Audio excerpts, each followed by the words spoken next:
Hello, everyone. Thanks for coming to Mary's Little House for this session of Take 10 with Jim, number 74. I just want to add something that I forgot in my last YouTube presentation, that the infant Jesus you see behind me, the image, not only went throughout Europe, at all of the holy shrines in Europe, and was during the Eucharist, many of the priests that would celebrate the Mass would have the baby up on the altar. It not only it went to the Middle East, to the Holy Land, and to the holy places where Jesus uh, uh, lived and walked and preached and and exercised, did miracles.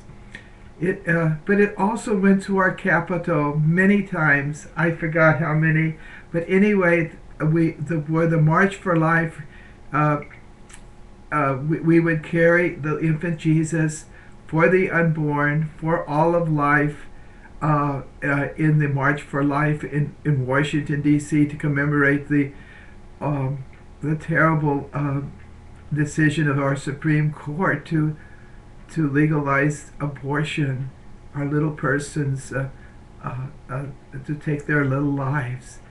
Anyway, so I wanted you to know that he's still campaigning for life, by this image of the infant Jesus of all life. Cindy called uh, gave that title, and she has an alternative title, the unborn. But I just wanted to add that if the baby's still traveling, um, last year, and I wasn't able to make it. I think the year before too, because of circumstances.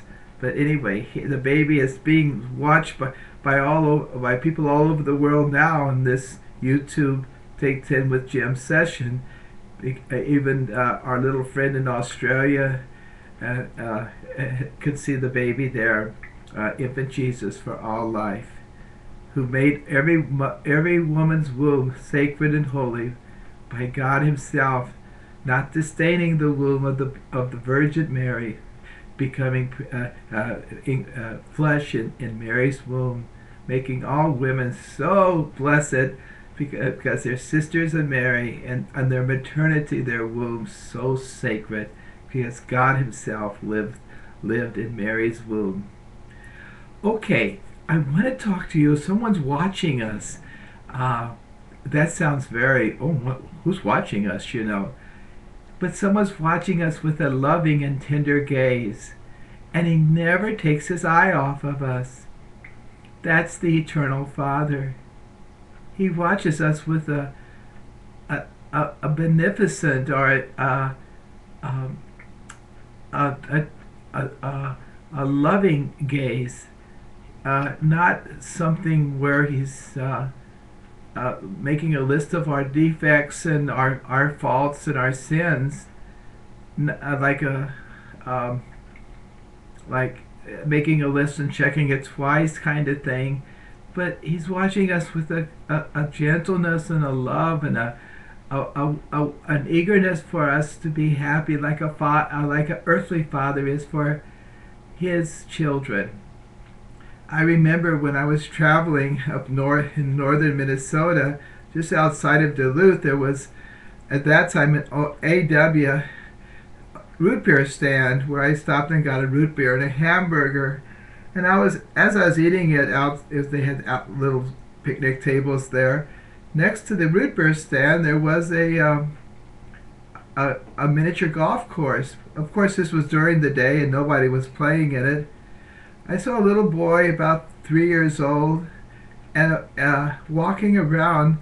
It was like a little wonderland. Everything was oh, sort of scaled down to his size, and he just was filled with wonder. All these little houses and the little trees and little things that little miniature golf courses have to make things interesting, make the course interesting. And the father was watching him from the fence. He let him go in there. I don't know how the owners were thinking about it, but the father was just enjoying the wonder of this little boy at all these things. And the little boy, he didn't have to worry about someone kidnapping him or someone being bad to him. His dad was there protecting him. And that I just was so touched by that. And I thought of the Father in heaven watching over us, and we're walking through his creation every day. Like, oh, today was such a lovely day. The daffodils are up, and the jonquils, the first flowers that pop out of the cold ground. The birds are just filling the morning air with their songs. There's so many robins around here. One robin was up just above us, above the Mary's little house, really calling out for his mate. Very strong and very clear, a clarion call that he's really hopeful for our family, hopeful, and gives us hope too. And spring gives us hope. Anyway, so the Father's watching us, listening to the robin, seeing the green. It's almost there's green. The trees are starting to bud. The maples out there are starting to bud. You can see the green on them, the little tiny buds. The Father's watching us doing all that, watching us enjoy spring, watching us in everything we do, not in a way that makes us embarrassed or afraid, but like this little boy in the miniature golf course, just being able to be himself and to surrender to the wonder of his of all these things that he sees in this miniature golf course. And that's the way the Father's watching us. I think today there is a sense of looking over our shoulder, checking the rearview mirror. Sometimes it's caused by our sins. We feel guilty, and something brings that up, and we really feel more guilty. It reminds us that we haven't went to confession, or really we shouldn't be doing this. We take our eyes away from our kids because we're sort of guilty. We're not exactly all in tune with God's love. And so those are things. But the Father's watching us in that, in our guiltiness, in our being a little bit not straight, in our fears, in our looking around, in this time of terror. I was a security officer, so we were trained to watch for things that weren't right, and to observe and to report for the good of all these people. I was worked at the airport. We had to be really on our really to do this, or to really be heads up like a baseball player. Even is it out in right field where it doesn't get many hits and many flies. Everyone, you have to act like every pitch is going to be out in your field.